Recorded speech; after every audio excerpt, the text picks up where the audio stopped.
Jack Ma, China's second wealthiest businessman, who, by the way, is a billionaire 40 times over, says that Chinese workers should work 12 hours a day, 6 days a week.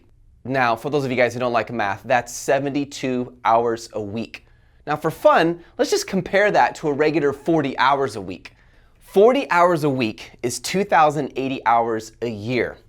72 hours a week is 3,744 hours a year. That's only 1,664 hours more. I really wonder what Tim Ferris would think.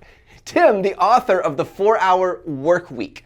Ferris says this: set up your life so you work only 4 hours a week. And Jack Ma says, guys, we need you to be working 74 hours a week so we can have the production value that we need. This isn't really about how many hours a week should someone work.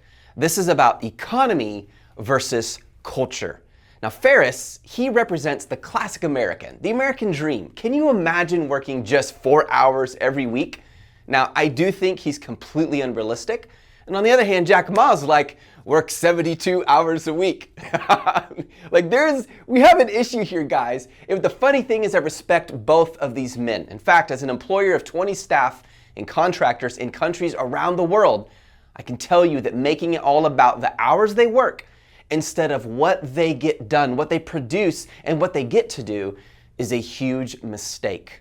I respect both Mr. Ma and Mr. Ferris greatly. Both of these men have actually impacted me a lot, especially with my choice to be an entrepreneur. And I want to say thank you, Tim Ferris, for helping me believe I could change my life. I will not forget those late nights as I'm falling asleep, reading your book, and thinking, wait, I can actually do something different. And thank you, Jack Ma, for creating a platform that has allowed us to find suppliers and turn our products into literal several million on Amazon. In fact, there's no supplier network that I've ever found that can beat Alibaba. I know it's had its bad rap in the past, but today, truly, it has stood the test of time. So this has me worked up, guys. Like these two guys who I really respect, and yet I'm thinking, I think there's a major problem. I think Jack Ma's totally wrong. I think Tim Ferris is crazy a little bit, just a little bit. All entrepreneurs are a little crazy, but let me explain. The reason I think this is a mistake, Jack Ma's statement, is because the motivation can die fast. If the only reason your staff member is working 72 hours a week is because they have to, and they live in fear of getting fired, and it's all about the hours and not what they produce, it's just a matter of time before they leave, or production quality begins to fall apart. In fact, Jack Ma's friend, Richard Liu, extremely wealthy, he built the massive empire JD.com. That company is going to go under if his workers don't become more productive. They're feeling this problem. In fact, statistics state that the production quality in China, not the quality of the goods, but of the workers, the work that they're getting done, it used to be at a growth rate of 10%, it has dropped to 6%. And their proposed solution is, well, we need to create what's called the 996 working hour system. Now, what is the 996 working hour system? Well, guess what? It goes back to economy versus culture. It is a de facto work schedule commonly practiced in the People's Republic of China. It means this: if you're working 9 a.m. to 9 p.m., 6 days a week, you, my friend, have just achieved the 996 system. This is considered an honor in some cultural circles in China. In fact, a number of Chinese internet companies, they've adopted this entire system, and it is their official work schedule. So if you're an American, I want to talk to you because I just want you to think, if you're doing 50 to 60 hours a week, my friend, thank God, because some of these people in China are working their fannies off. Jack Ma actually said that without the 996 system, without those 72 hours a week, China's economy was, quote, very likely to lose vitality and impetus. Richard Liu stated that the years of rapid economic growth in China have actually boosted, in his words, the number of slackers. It's just funny, a Chinese guy saying the word slackers that we use in the US. But how do you fix slackers is my question. Do you really think making them work 72 hours a week is going to fix it? I think that's insane. And if you own a business, you might say, well, Seth, guess what? I work freaking 90 hours a week. I have to. It's my life. I totally get it. And I'm going to address that in a minute. But just for a moment, if you have hired staff, consider how you're treating those staff. And I promise you'll make a lot of mistakes along the way, but if you stay teachable and learn, you can actually leverage this to your advantage.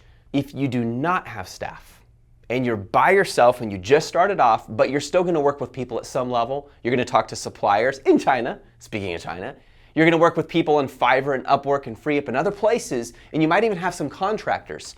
Consider that because you are the business owner, you care about that business the most. If you take that same level of expectation and put it upon them and then get frustrated that they don't do the 80 hours a week you're doing, you are living in a land of unreality.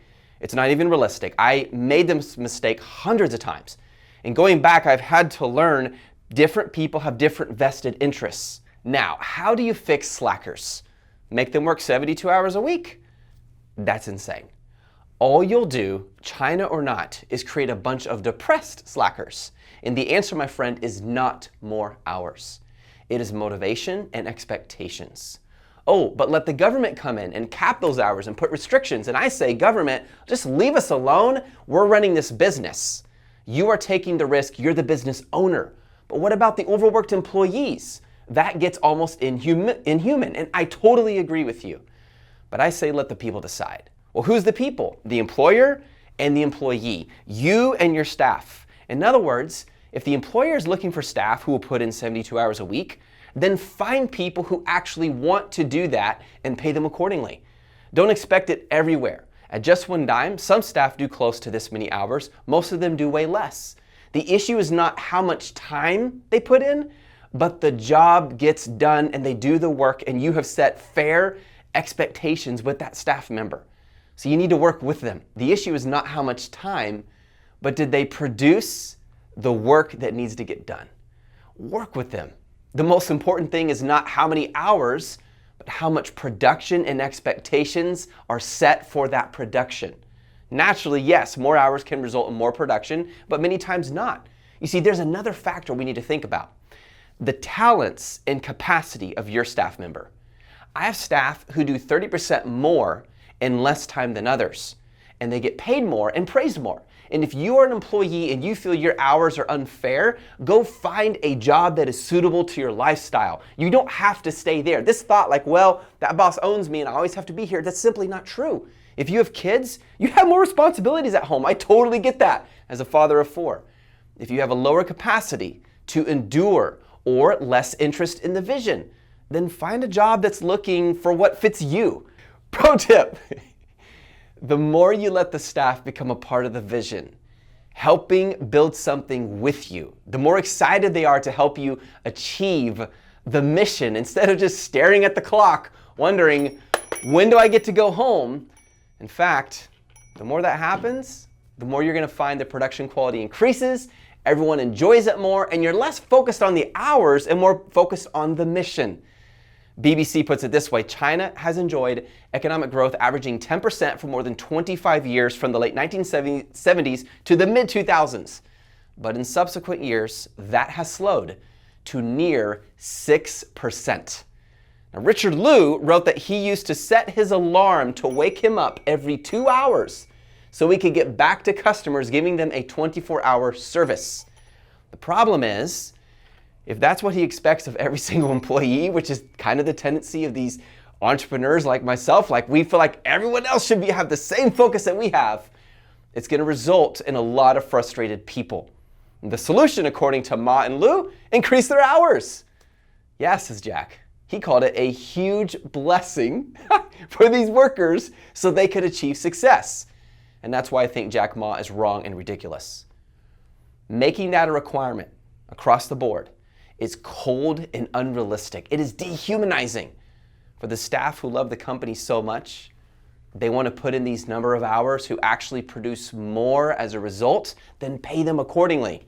Now, let me just step back for a minute and talk about Tim Ferris. I know many of you guys love him. I respect him greatly, as I do Jack Ma. Here is why this is cultural versus economy. There's these two things going on here. This really isn't about hours. It's about the economy versus the culture. I think Tim Ferriss' idea is right. Yes, create margin for your life. We talk about this all the time. But 4 hours a week is totally unrealistic. Here is why. The kind of people who have the ability to build a business that allows only 4 hours a week love doing business so much that they will fill up that time doing business anyways.